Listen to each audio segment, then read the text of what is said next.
L'opération Minuit Marteau du bombardier B-2 est un véritable chef-d'œuvre dans l'art de la guerre. Les États-Unis ont envoyé 2 groupes de bombardiers B-2 dans des directions opposées.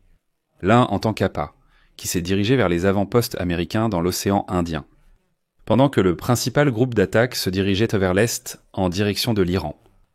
Tout cela a été fait afin de frapper le bunker d'enrichissement nucléaire fortement fortifié de Fordo. Cette installation est enfouie profondément sous une épaisse couche de roches, et sa chambre principale se trouve à environ 200 mètres de l'entrée du tunnel. Les environs commencent par une pente douce, mais deviennent abruptes à environ 160 mètres de la crête, offrant une protection naturelle fiable contre les attaques aériennes.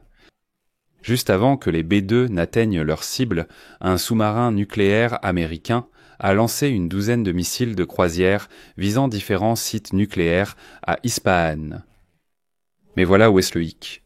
Il est rapporté que des dizaines de camions ont évacué les centrifugeuses d'uranium de l'usine d'enrichissement seulement quelques jours avant la frappe des bombes anti-bunker. Nous allons également examiner la technologie secrète de furtivité du B-2. Tous les détails dans cette vidéo. Les bombardiers américains B-2 frappent les sites nucléaires iraniens dans le cadre de l'opération au nom de code Marteau de minuit. Tôt le matin du 21 juin 2025, un grand groupe de bombardiers B-2 a décollé de la base aérienne de Whiteman dans le Missouri dans le plus grand secret. Cela était suivi d'un jeu complexe de tromperie, tel un art de la guerre. Immédiatement après le décollage, le groupe d'attaque s'est divisé en 2 groupes distincts. Un groupe servant d'appât, Malassi s'est dirigé vers l'ouest au-dessus de l'océan Pacifique, en direction des avant-postes américains connus, tels que la base aérienne Henderson à Guam ou peut-être Diego Garcia dans l'océan Indien. Pendant ce temps, le groupe d'attaque principal, composé de 7 bombardiers B-2, armés de puissantes bombes anti-bunker, s'est dirigé vers l'est en direction de l'Iran. Cette manœuvre a été conçue pour tromper les systèmes mondiaux de suivi des vols, les agences de presse et même les services de renseignement iraniens afin de détourner l'attention du véritable assaut. Quelle est leur mission ? Frapper les sites nucléaires les mieux protégés de l'Iran à Fordo, Natanz et Ispahan. Les forces principales ont entamé une mission exténuante de 18 heures, qui fait partie d'un voyage circulaire de près de 37 heures couvrant des milliers de kilomètres. Pour les maintenir en vol, l'opération reposait sur une série de ravitaillements en vol précisément chronométrés par des avions ravitailleurs KC-135 Stratotanker. Ces ravitaillements, effectués dans l'espace aérien international, étaient essentiels au succès de l'opération. Juste une petite comparaison. Cette réserve de carburant pour l'avion peut ravitailler 2000 Sport Utility Vehicles, et cela alors qu'il peut transporter 75 000 litres de carburant. Pour revenir un peu en arrière, il y a encore une nuance liée aux réservoirs de carburant. Ces réservoirs de carburant ont été spécialement conçus pour pénétrer profondément sur le territoire russe, sur environ 11 000 km. De plus, il peut parcourir 2 fois plus de distance en profondeur derrière les lignes ennemies en évitant d'être détecté par le radar grâce à ce système rotatif de ravitaillement en vol qui s'étend jusqu'à l'extrémité, comme on le voit ici. Cela augmente son rayon d'action jusqu'à près de 20 000 km avec le ravitailleur Boeing KC-135 Strata et lui permet de rester en vol pendant 44 heures. C'est presque 2 jours entiers en vol, ce qui constitue un exploit d'ingénierie remarquable. Les bombardiers ont traversé la frontière vers le Moyen-Orient en suivant des itinéraires au-dessus du Liban, de la Syrie et de l'Irak, bien qu'il reste incertain si ces pays ont été informés. Lorsque les B-2 se sont approchés de l'espace aérien iranien, la mission est entrée dans sa phase la plus critique. Les forces américaines ont utilisé une série de tactiques de guerre électronique et de leurres. Des avions rapides et des systèmes de brouillage ont été déployés devant les bombardiers afin de tromper et d'aveugler les radars iraniens ainsi que les systèmes de défense antimissiles. Pendant ce temps, les chasseurs américains et les avions de reconnaissance effectuaient des opérations de nettoyage pour détecter toute menace potentielle, qu'elle provienne de l'air ou des batteries de missiles solaires.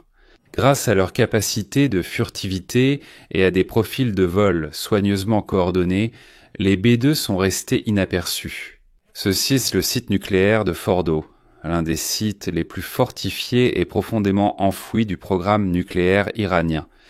Mais qu'est-ce qui le rend si difficile à détruire ? Fordo est protégé par un réseau complexe de structures défensives, comprenant 6 entrées de tunnels menant à son usine souterraine d'enrichissement d'uranium. Les parties les plus importantes du site, en particulier l'infrastructure d'enrichissement, sont enfouies profondément à l'intérieur d'un tunnel d'environ 200 mètres de long, creusé directement dans le flanc de la montagne. On suppose que la chambre principale d'enrichissement se trouve directement sous la crête de la montagne, cachée sous une épaisse couche de roches. La distance entre l'entrée du tunnel et la chambre est d'environ 200 mètres. Le terrain lui-même ajoute un niveau de protection supplémentaire. Elle commence par une pente douce près des entrées du tunnel, mais devient nettement plus raide à environ 160 mètres de la crête, offrant ainsi une protection naturelle contre les frappes venant d'en haut. Et c'est ici que tout devient encore plus compliqué. Si la salle d'enrichissement se trouve à la même hauteur que les entrées du tunnel, elle est protégée par environ 40 mètres de roches dures. En approchant sous des angles verticaux étroits d'environ 25 degrés, une bombe larguée directement au-dessus ou même sous un angle de 40 degrés par rapport à l'axe, ce qui est typique d'une frappe à haute altitude. Depuis un bombardier subsonique B-2, elle devra traverser jusqu'à 40 mètres de roches montagneuses denses pour atteindre sa cible. Pour surmonter cela, les États-Unis ont déployé 6 bombardiers B-2, chacun armés de puissants projectiles pénétrants, Guided Bomb Unit 57. Des bombes anti-bunker à pénétration profonde, conçues pour des cibles fortifiées comme Fordo. Ces frappes ont visé la chaîne de montagnes juste au-dessus du réseau de tunnels et des ateliers souterrains d'enrichissement, dans le but de traverser les couches fortifiées et de les neutraliser. Les opérations nucléaires de l'Iran B-2 ont également visé au moins 6 entrées de tunnels connues. Les images satellites du site après la frappe, ainsi que les évaluations des experts en armement, ont confirmé qu'au moins 3 des 4 entrées principales avaient subi des dommages importants. De grands cratères étaient visibles près de ces points d'accès, ce qui indiquait un impact direct et la probable destruction de l'infrastructure interne du site.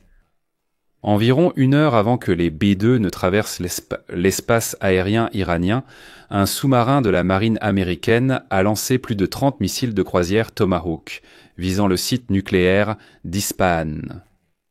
L'attaque simultanée depuis la mer et les airs a semé le chaos et affaibli la défense iranienne, ajoutant une couche supplémentaire de confusion à une offensive déjà écrasante. Aux environs de 18h40, heure de l'Est, soit 2h10 du matin en Iran, il était 2h10 du matin, heure de l'Est. En Iran, le bombardier de tête B-2 a largué 2 énormes bombes pénétrantes au-dessus du site nucléaire de Fordo. Au cours des 25 minutes suivantes, 14 bombes de ce type ont été larguées sur Fordo et sur Tans, détruisant les complexes souterrains fortifiés.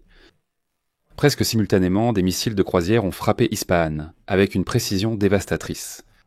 Après avoir accompli leur mission, les B-2 ont fait demi-tour et ont quitté l'espace aérien iranien aussi silencieusement qu'ils étaient arrivés. Voyons comment le B-2 évite les radars. Contrairement aux avions classiques qui utilisent l'un des gouvernes de profondeur pour le contrôle, le B-2 n'a pas de stabilisateurs verticaux. Cela s'explique par le fait que toute structure verticale réfléchirait les ondes radar, ils ont donc dû le concevoir sans stabilisateur vertical ni gouvernail à l'arrière. À la place, ils ont utilisé cette technique de gouverne de direction et de profondeur divisée pour assurer la stabilité directionnelle et le contrôle sur un avion à aile volante. Mais il y a un hic. Contrairement aux gouvernes de direction classiques, l'efficacité du contrôle des gouvernes de direction divisées est généralement faible pour de petits angles de déviation. C'est pourquoi le B-2 tourne très lentement par rapport aux autres avions militaires. Chaque gouverne de direction divisée est composée de 2 panneaux distincts qui se déploient verticalement dans des directions opposées.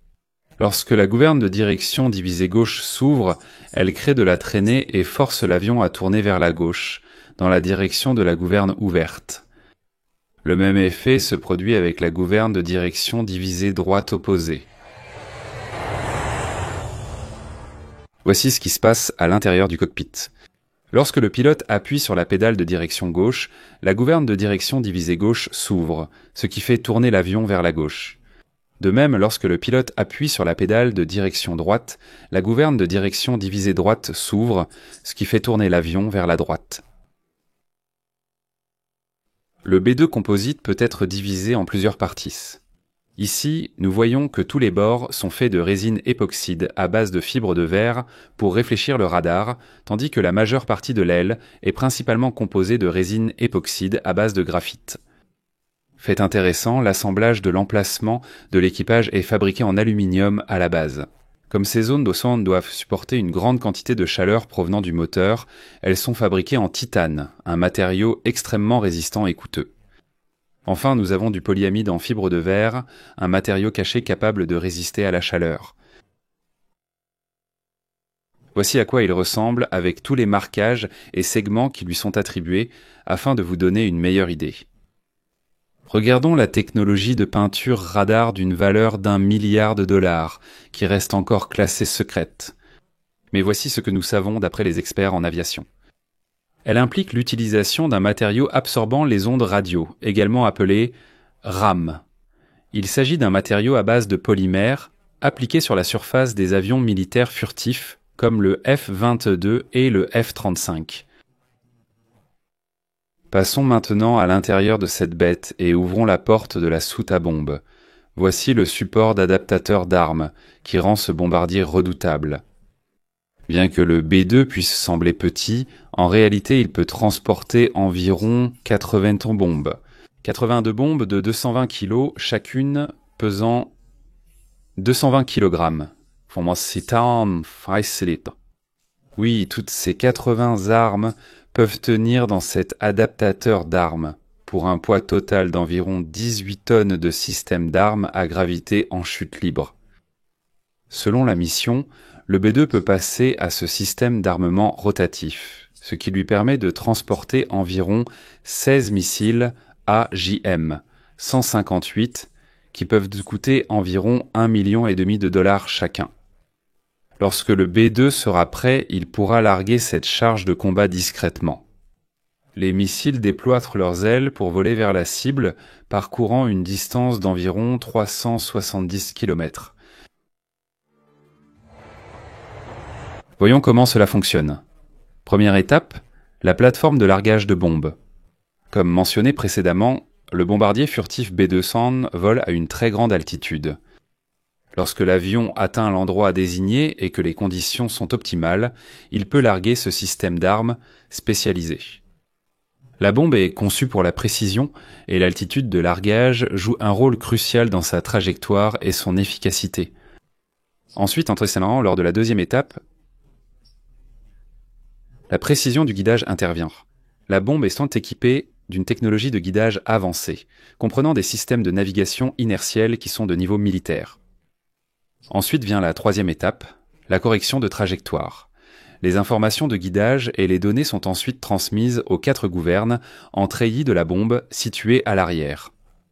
Ces soi-disant ailerons peuvent bouger et s'ajuster en temps réel, permettant à la bombe de corriger sa trajectoire à mesure qu'elle descend sous l'effet de la gravité.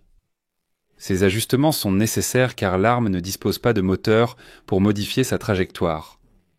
Au lieu de cela, cette arme s'appuie sur le mouvement de ses ailerons et sur une grande différence d'altitude pour contrôler la trajectoire de vol. C'est pourquoi la bombe doit être larguée d'une très grande hauteur afin qu'elle ait suffisamment de temps et de distance pour ajuster précisément sa trajectoire. Et voici la partie la plus difficile, c'est-à-dire l'étape 4, l'impact et la pénétration.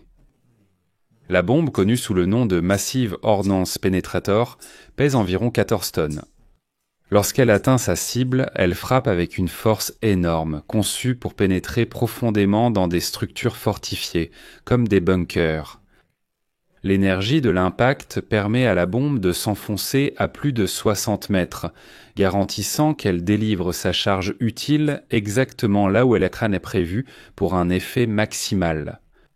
Vous pouvez trouver plus de vidéos similaires sur ma chaîne. Si vous souhaitez soutenir le travail de cette chaîne, vous pouvez le faire financièrement en faisant un don via les liens et les coordonnées dans la description de cette vidéo ou en utilisant le code à réponse rapide affiché à l'écran.